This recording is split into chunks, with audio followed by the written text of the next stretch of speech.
The way I cook is very influenced by the way my mother cooked before me. Indeed, most of what I feel about food comes from my family. But I think this makes sense for all of us because food can never be just fuel. It really is our most personal history. And there are certain dishes, which I remember from my childhood, which I want my children in turn to remember eating and be able to cook. Look, can we just show you how to cut out the thing? I know how. Okay, so don't collect. Can I put this on top? Okay. Okay, let me just open it right down. Thank you. That's it. Ooh, lovely, look. So what you can do now, my darling, is carry this away. Look, this isn't a recipe, really. I mean, it's just something I remember my mother making for us at home. I mean, nothing that's been, written down or passed down from generations, but we ate it, she cooked it. And, that's what I love about it. It's not, precise charts and nuclear physics. No, but what this is something absolutely perfect. It's just soft-boiled eggs with, instead of toast soldiers, asparagus spears, which once you lop off this, and I don't think this is a moment when tapping would be appropriate, you just salt a bit and dip in the asparagus spears. Been cooked for about 6 minutes, egg for about 4, and it's delicious. And although, of course, soft-boiled eggs are slightly nursery-ish, in a way you can use this in quite a grown-up way if you want, like a starter for a dinner party. I think it makes asparagus go further. I think it's a rather wonderful way of eating it. And what you can do is get wonderful sort of cat's tongue pink plates of Parma ham. You can just wrap the spears like, napkins, edible napkins. So good. This is one of my paternal grandmother's cookery notebooks, which I love. It's full of things that she's just cut out of newspapers or her friends have sent her. And the actual hardback book costs 9p, I see, and she got it. Some of the recipes I have no desire to do. I mean, I don't really want to do aspic cream. And some I do want. I mean, like this lunch dish, which I like cooking. A nice thing here, chauffoir of chicken, which she's written by hand afterwards. Excellent. And this is one of my maternal grandmother's cookery books. This is a bit more modern, I'd say sort of 70s. And I do remember helping her take notes and doing all that. Again, very much things like lemon mousse, kipper pate, which people don't do that much now. Her gingerbread and butter pudding I still do cook. I mean, I love these because they're a bit like, photograph albums. I mean, there's social history, family history. I like that. This is mine, and I'm afraid I'm not such a good note taker as either of my grandmothers. So, for example, in this notebook, I've written down all the ingredients and what I'm doing, but I haven't put the title. So here I'm trying to work out what on earth was I cooking. But anyway, so, my children will get this. They might not thank me for it, but that's like continuing the family cooking.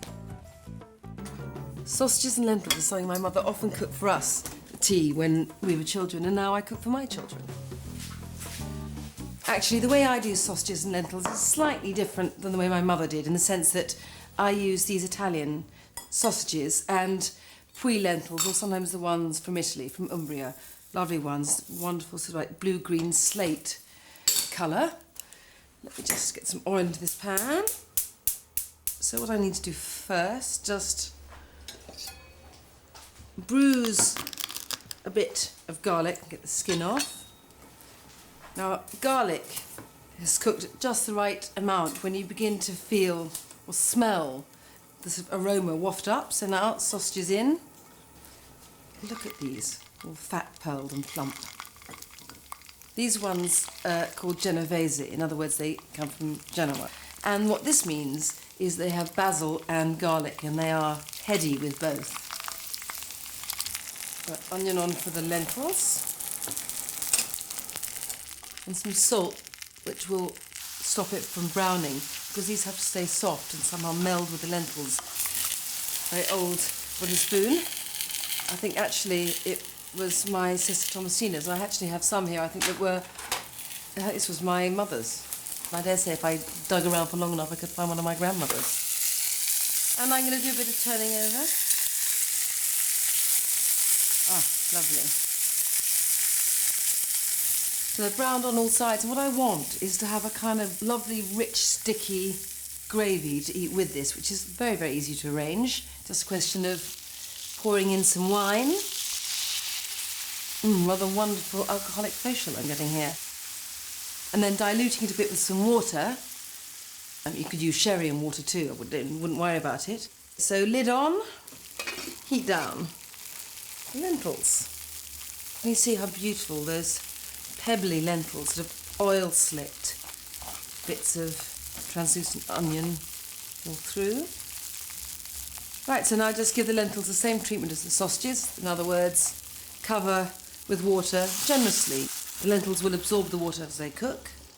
Heat down, lid on, and they should both cook in around 20 minutes. And that gives me time to do a little light clearing up and give myself a glass of wine.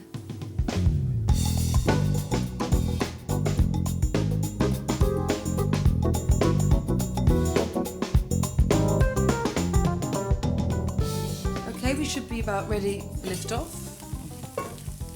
So the water's been absorbed, which is perfect. Lovely. And they're cooked, so it's really just a matter of putting the sausages on top of the lentils. I like keeping the string on, I think it looks so beautiful. Anyway, why give yourself extra work? And then squish down that bruised garlic that went in into the sort of winey juices. And just turn up the heat to reduce it a bit because I want them to be really sort of rich and sticky. I shall do some parsley while I wait.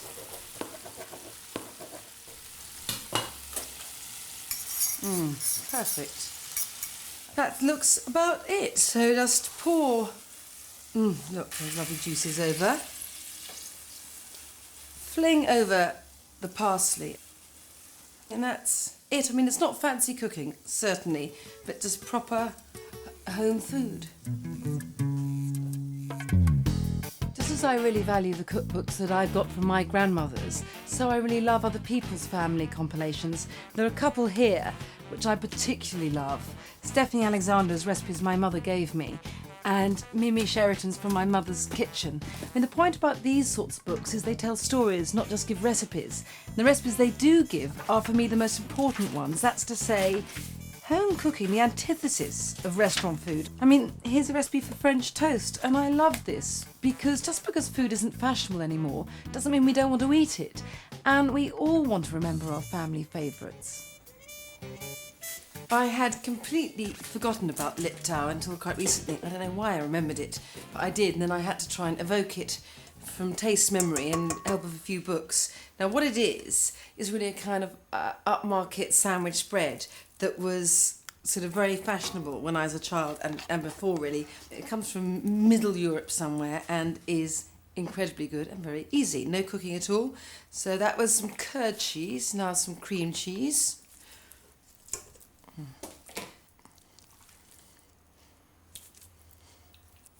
And first just blending them till they're smooth before, adding all my bits and pieces. Oh. Okay, softened. I mean, this is so easy. I mean, it's kind of ridiculous. And really, you can just do all these things to taste. I mean, of course you can. I mean, all cooking is like that, but this particularly. So some French mustard. Caraway seed, which I love. Look at these beautiful capers. There's little crocodile skinned rounds. Paprika. I'm using smoked paprika because I love it, but I mean paprika. That wonderful terracotta colour. And some cornichons, which are just these little gherkins. I mean, if you can only get big gherkins, just chop them up. I mean, I'm chopping these anyway. I like quite a lot in here. And this spiky vinegariness really, helps punctuate the creaminess of the cheese. In. And just mix.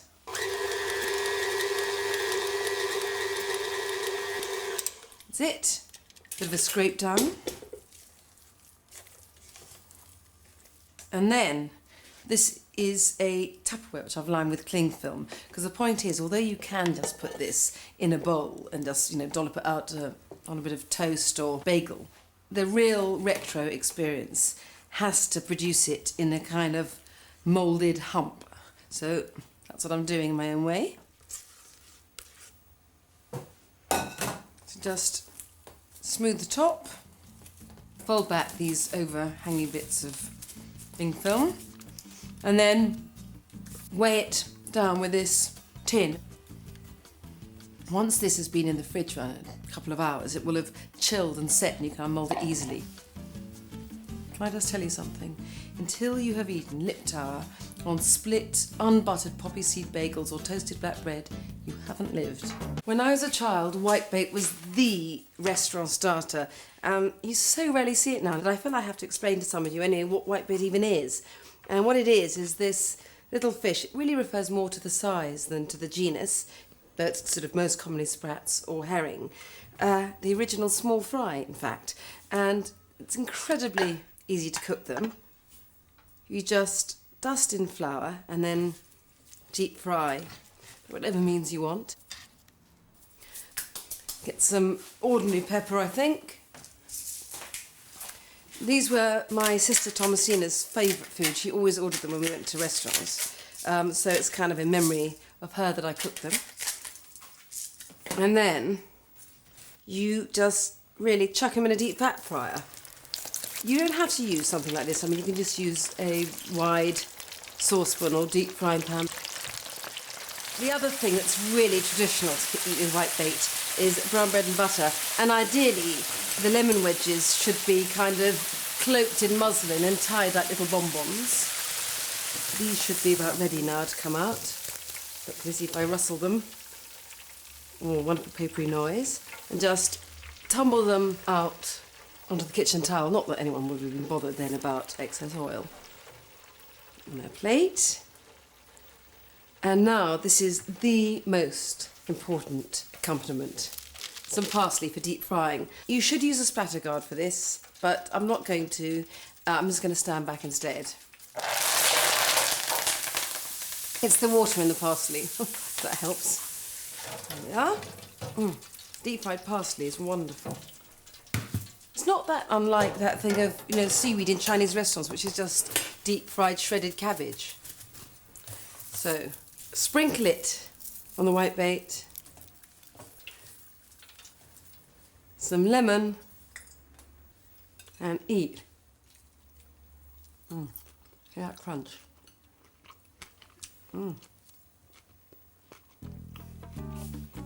Time for a revival, I think.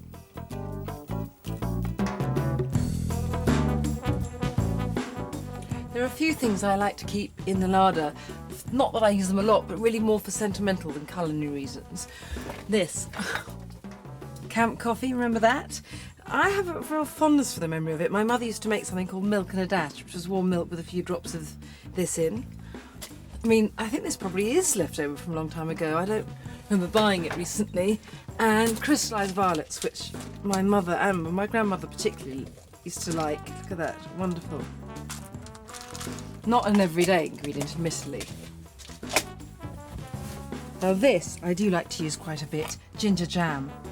Really evocative smell for me, and it is the basis of my grandmother's delicious bread and butter pudding. The other way my grandmother's bread and butter pudding is different is that she used brown bread, ordinary brown bread, in place of white. And what she did is make sandwiches with the bread and this ginger jam and then just squidge them together, which gives a lovely kind of juicy aromatic centre to this pudding. I mean, I know that bread and butter pudding had a revival in the 80s and probably now considered, deeply unfashionable and boring. But what I always felt was a great pity is that it just became a kind of restaurant item. And bread and butter pudding isn't restaurant food, I mean, it's home food.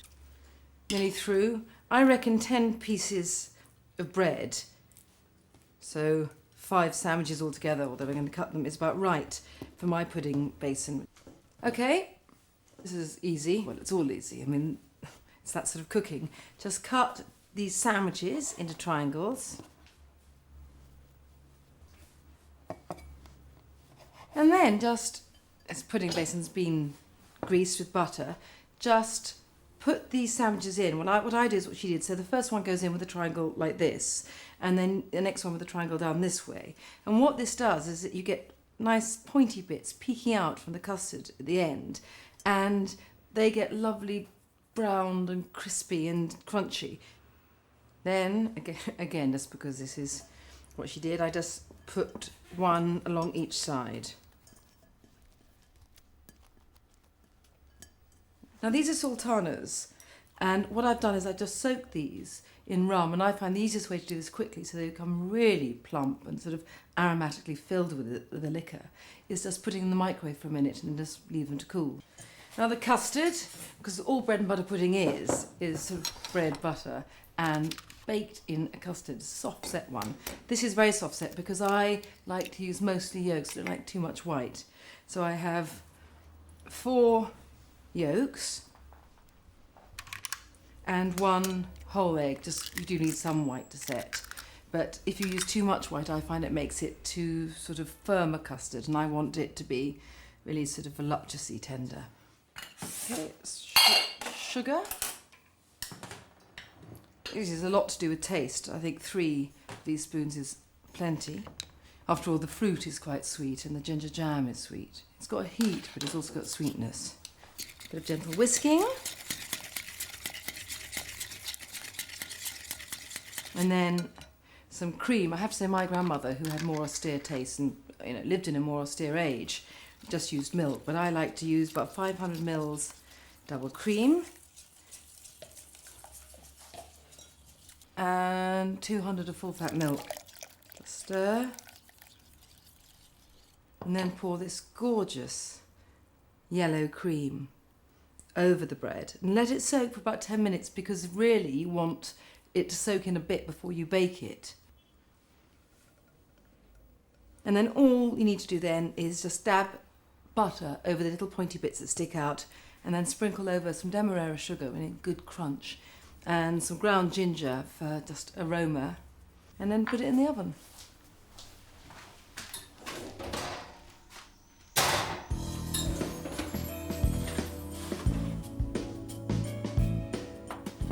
The smell of my childhood.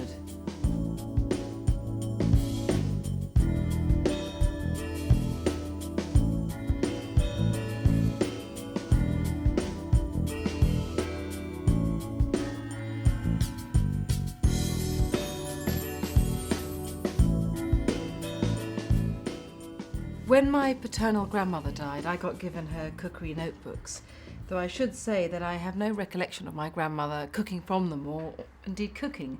She decided very early on that she got vertigo in the kitchen and therefore, for health reasons you understand, never actually cooked.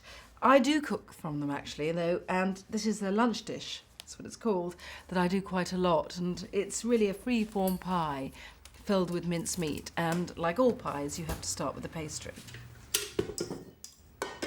To make the pastry, measure 250 grams of plain flour and cut 50 grams of hard vegetable fat, like cooking or something like that, and 75 grams of cold unsalted butter. And really you're just mixing the butter and fat into the flour until what you've got is a kind of sandy porridge oats look.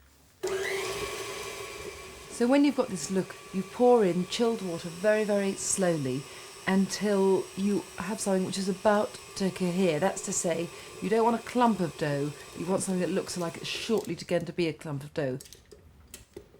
And at this stage, you can just tip the dough out of the process or out of the mixing bowl and just squidge it together with your hands until you've got a dough, and then twist it into 2, form a sort of flat, fat disc, and put each disc into a plastic bag or wrap with cling film and stick it in the fridge. Like all pastries, it has to sit and rest in the fridge for at least 20 minutes, which gives you time to get on with the filling. Now, I love this. There's something very retro about it. Minced meat, sort of jazzed up with hard-boiled eggs, black olives and tomatoes, and a pinch of allspice. And this must have seemed so sort of adventurous to the post-war housewife. You pass me a knife on. As far as I'm concerned, it's not just eating together as a family that matters, but also cooking together. I mean, I love cooking with my sister. For the filling, just get a large frying pan out and over medium heat, warm some oil, just a bit of olive oil, ordinary olive oil, vegetable if you want, and just chop up a couple of small onions or one medium to large onion and soften the onion in the pan. If you sprinkle a bit of salt on top of the onion, it will stop the onion from colouring because it extracts water out of the onion and therefore it doesn't actually sizzle and fry. Once you've done that, just tip in half a can of chopped in tomatoes and stir around a bit. Now add 250 grams of minced beef and turn the beef round a few times so that it breaks up and browns on all sides. Well, I would wait till it's browned first and stir it all over. When the meat's brown, although don't be fanatical about it, just mostly brown and most of the pink gone, just add a couple of hard-boiled eggs, roughly chopped, about a handful of black olives, roughly chopped as well. How exotic. I know, colour and interest. And then give a good turn with a wooden spoon, give a pinch of allspice, a bit of pepper. You might need some salt, but the olives tend to be salty. And then stir well and cook over gentle heat for about 20 minutes. At this stage, you really are going to have to let the meat cool a bit because you don't want to put piping hot meat out onto pastry. So roll out one of the discs into a rough square and then transfer your square onto a baking sheet and start rolling out the other square. And then you can just tip the slightly cooled mincemeat onto the first square and then dibble a bit with your fingers into some cold water and just sprinkle it around the edges of the square. This will just help the two bits stick together. Oh, very nice. Okay, thank So you. then plonk your top bit of pastry on top, and I like this bit that comes next because it makes you feel competent in a very unjustifiable way, which is though you start squidging the bits of pastry together and roll them up probably about 3 turns so that you've got a rough sort of humped border all round, and then get a fork out and with the tines curved downwards just press further to help squidge the border together. It's nice and gooey, isn't it, the pastry? Thanks a lot. And then prong the top of the pastry to make air holes any way you want. Retty, you're the one who went to art school. And then brush with a bit of egg wash. And egg wash is just a way of saying, an egg with a bit of water and a teeny bit of salt beaten together. And then bake in an oven, moderate oven, for about 20 minutes.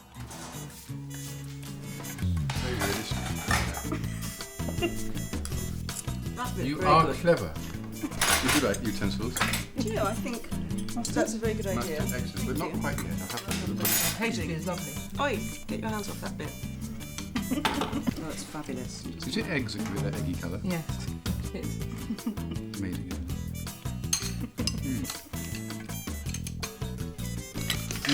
Yummy.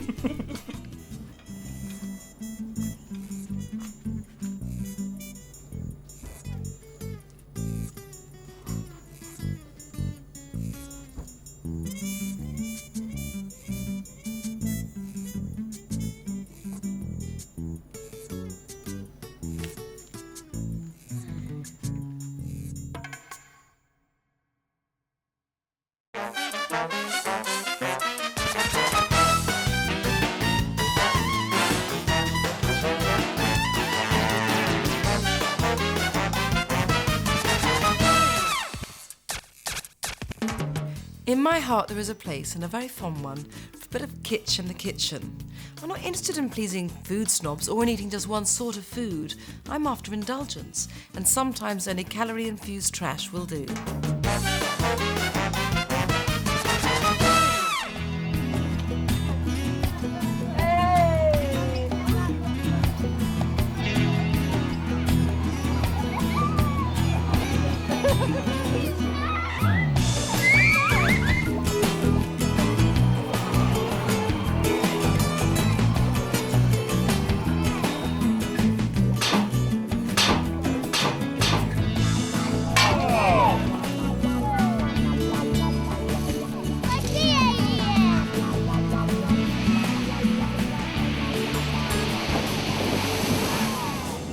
You want Trashy? Boy, can I give you Trashy. I mean, where would you go to? But the king. I mean, no one did it better than him. And this is his masterpiece. Elvis Presley's fried peanut butter and banana sandwich, which is a complete joy and offers some explanation as to why he got to the size he did.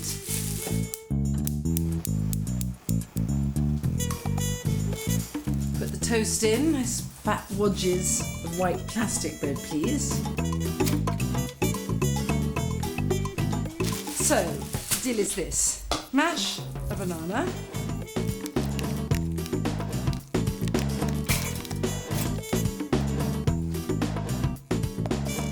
Good slathering of smooth peanut butter. Don't get the one that says extra smooth because then it'll just get too runny and drip out. Banana on top. And just put the sandwich straight into the foamy butter. 2 minutes aside. Just want it nice and golden. First time I came across this was in entirely the appropriate place, which is in Graceland when I ate it in the cafe adjoining the great Elvis Palace. And then I bought a book on the way out called Are You Hungry Tonight? Elvis's favourite recipes, of course. So I've been able to recreate this at home.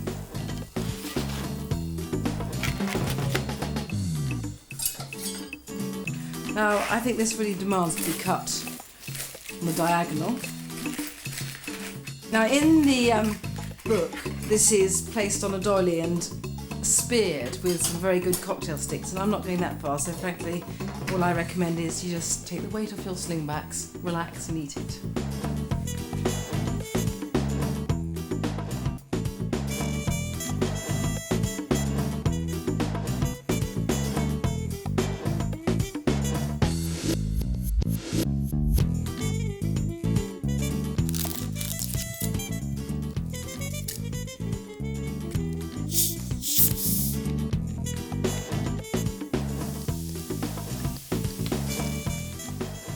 Right, now this handsome piece of gammon has been cooking for 2 hours in a large bottle of cola, just with an onion thrown in for added flavour. This is the best way of cooking ham. Although when I came across this recipe, it's sort of a culinary quirk from the deep South America, I sort of thought it had novelty value and I wanted to try it. Once I cooked it, I did see that it was the best way of cooking and eating ham you can imagine. I mean, it does make sense, because if you think about it, there is something about that spiky, sweet, spicy drink that does infuse the ham with what feels like spirit of barbecue. Children like it too, because, you know, for them, the idea of eating anything cooked in cola is great. As for the liquid, the trad recipe is ham and Coca-Cola, but use any cola you want. Not diet though, absolutely not diet, it's full fat or nothing. And do not throw away this cooking liquid because it is so wonderful. The saltiness of the ham has gone into the sweetness of the Coca-Cola and it makes a great basis for a thick bean soup. All I want to do is take off the rind and put it in a very hot oven, just preheated, to make it crackle up and just sticky with sweet glaze. Once you've cooked ham and cola, I promise you, you won't cook it another way. You won't. Score the skin with a knife, just crisscross it. And then, this is a rather retro moment, that's what my mother always did, stud these little diamonds with cloves. You know, this is really just an intensification of that aromatic, spicy quality. I mean, you can see here the cola's kind of just infused all that surface with a sort of brown barbecue glow. The taste is wonderful. Right, so, maybe one more. Lovely. And now the glaze. First, black treacle, which has the kind of bitter sweetness of burnt toffee. I don't know, and it sort of brings an almost sort of licorice intensity. I've lined the baking tin with foil for no other reason than that all this sweet stuff burns incredibly easily and it just makes cleaning it much easier later.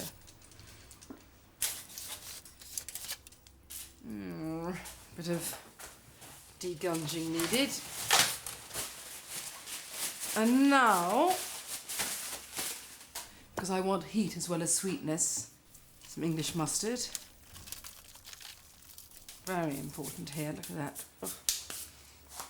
And then for crunch, and again toffee-like sweetness, You know, with Trashy, don't worry about the sugar content, okay? Some Demerara sugar. You can see now why the foil is absolutely imperative. And now 10 minutes in a hot, hot oven for glazing and burnishing and to bring utter gorgeousness.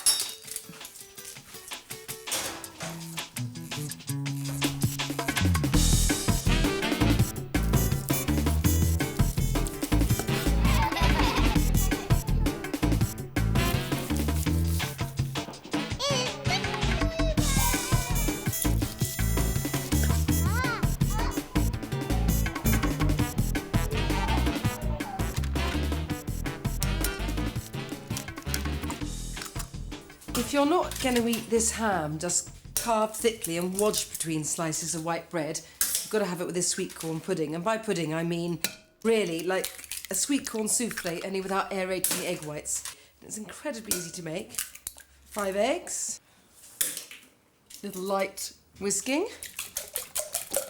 Okay, so there's the eggs, and then, this is a very gratifying part, can of cream-style sweet corn. Very satisfying cooking with cans. For me, particularly wonderful, since when I was 12, cream-style sweet corn was my idea of gastronomic heaven. Lost none of its charm. There.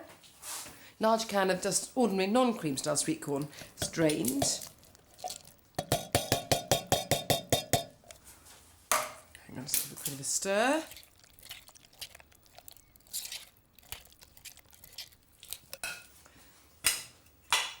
Bit of flour, I mean it's about 4 ordinary spoonfuls. Not much, enough to bind it all, but not to make it taste floury.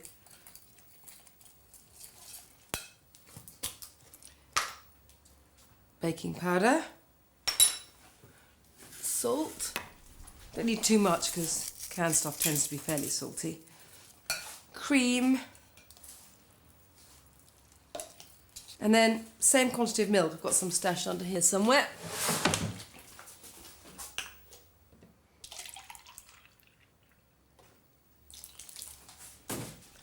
Just a final stir.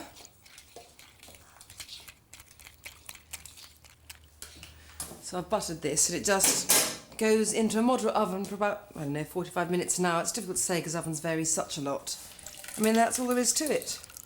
Ready for ham and eggs, southern style.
The Trashy cook should not be stove-side for too long, I feel, without a drink in hand. And preferably with this one, watermelon daiquiri. If you keep the watermelon in the deep freeze, it saves you having to bother with ice. As much white rum as you want.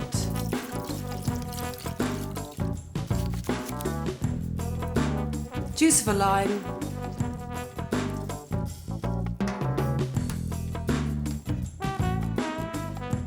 And a spoonful of icing sugar.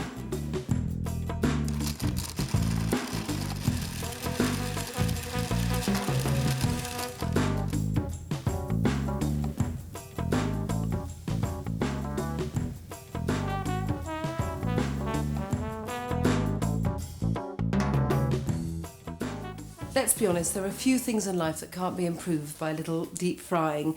Chicken, I think, is the ultimate deep fried food. Absolutely incredible. And this chicken, southern style, is just real last meal on earth fantasy time.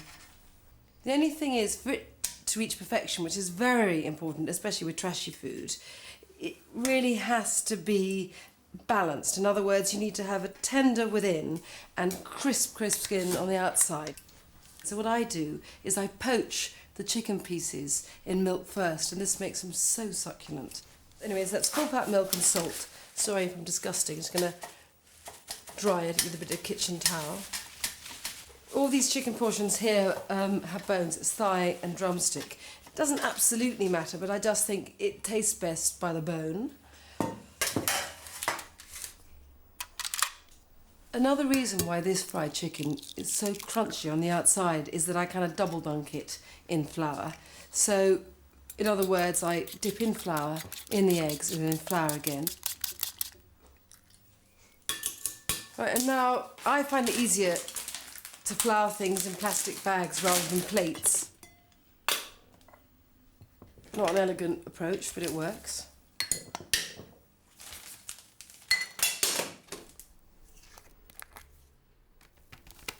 Some cayenne pepper just for colour and also a bit of heat, a bit of spice. It's kind of like a mild form of conveyor belt cookery. So in flour, in the egg, and in the flour again. I don't think there's any bad way of eating fried chicken, or indeed any fried food, but I have to say that I love this cold, and although cold fried food might sound disgusting to some people, I think cold fried chicken is just the most fabulous picnic food. So the chicken needs to stand there a bit. If it stands there and dries out, it will make the skin yet crisper, and I can get on with melting the fat. Nice bit of vegetable fat. This again helps make the skin really golden and crisp, better than oil, and so much more beautiful. I mean, look at this. Who needs art?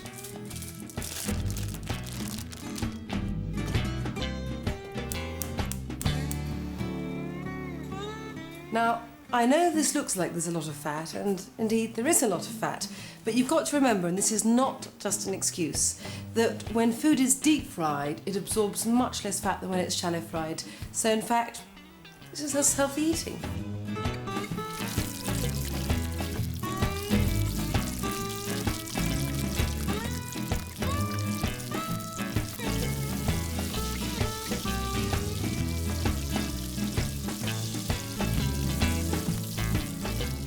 Fried chicken like this absolutely calls out for a basket for serving purposes. I mean, just look.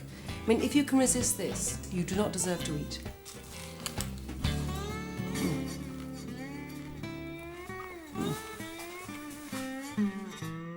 I've already told you about my Elvis Presley book, you know, Are You Hungry Tonight? But I have a couple of other choice kitsch titles.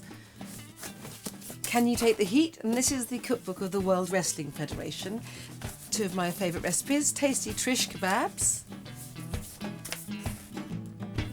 Want to try them? And this, The Rock's favourite chocolate chip cookies. That's The Rock. And my favourite bit of this is this line, makes 4 to 5 dozen cookies. But this, an old favourite, Liberace cooks. I thought this was him cooking in his kitchen until I read inside and saw that he was in fact cooking on his dining loggia. He has 7 dining rooms, you understand. This is him in his TV watching dining room. And this is Liberace with the author, part of the shirt. But actually, you know, for all that campery, you know, this is a really, really good recipe book. I mean, sadly, it's out of print, so I think it's about time for a reissue. This chocolate lime cheesecake is the epitome of my kind of trashy food, by which I mean that although many of the ingredients come out of packets and essential, the finished result is really seriously good, no joke. And it's also very, very important that inspiration for this comes from a kind of industrially produced, not naturally occurring foodstuff. This sweet chocolate limes, which I adored as a child. I think it's probably fairly important here that the cheesecake itself is a kind of déclassé, or at least certainly devalued. But this is wonderful. The base, Maryland cookies, completely chocolatey ones. I want a rich, dark chocolate base to counter the rather sharp, tender custard topping.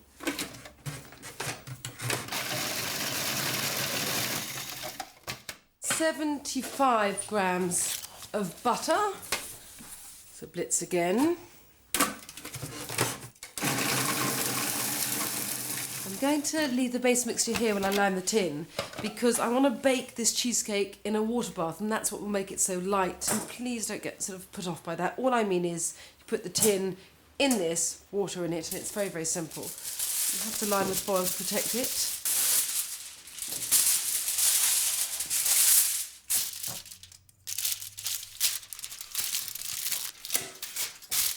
So this not only stops water getting in, but it makes you feel very, very confident as well. It makes up for a lifetime of not watching Blue Peter. Just tip the chocolatey, buttery crumbs and press in. And then just should sit in the fridge to sort of chill while you get on with the cheesecake topping.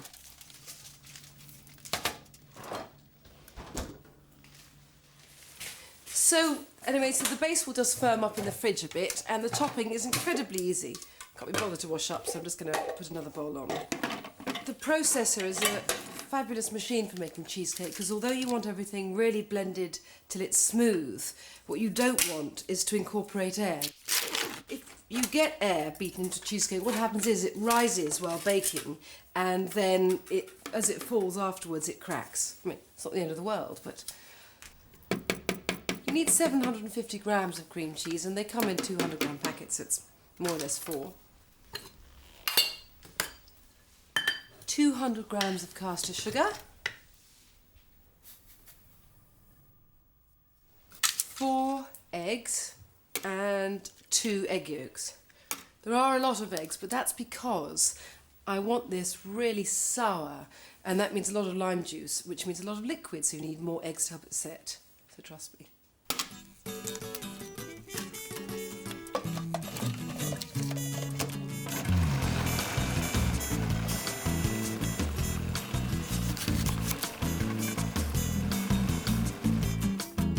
Limes can be very resistant to giving up their juice, so if you find that's the case, the best way of dealing with it is just put the limes in the microwave on about medium for 30 seconds. It may help.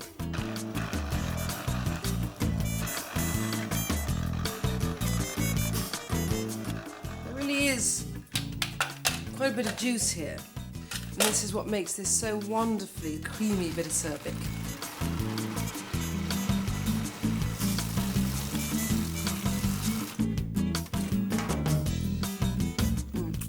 Lovely, got a real hit to it. So I'm just going to get the base out of the fridge, put this topping on the base, in the tin, in the oven. I mean, not hard.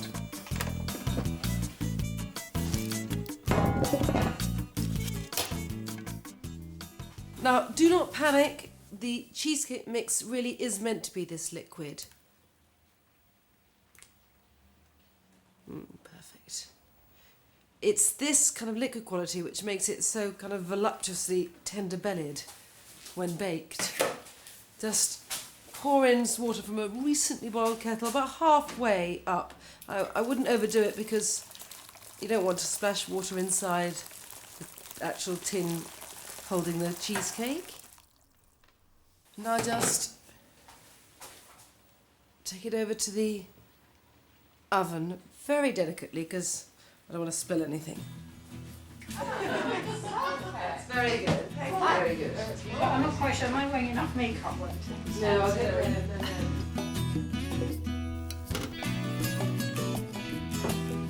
What do you think? Gina. Oh, I guess.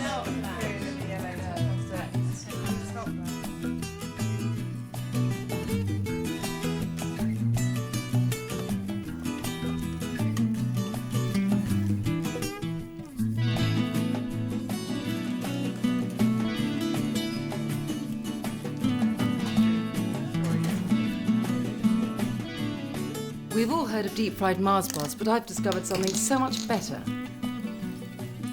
So I am going to introduce you to something quite spectacular. A little deep-fried bounty. Well, I love the notion though that a kind of bounty bar needs batter. Yes, it does. Everything needs batter. Yeah. It's good, isn't it?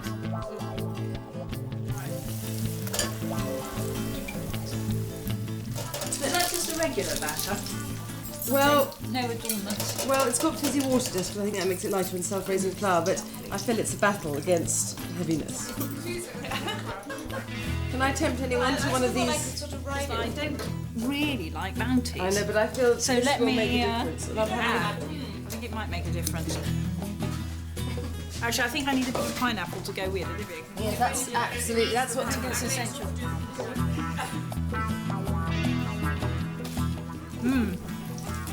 No, it's really good. it is, isn't it? Really good.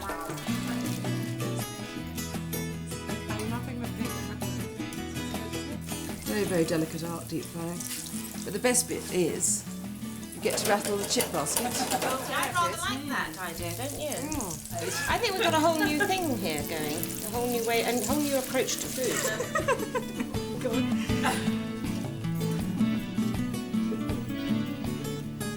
Oh my god. It is good, isn't it? What's it like?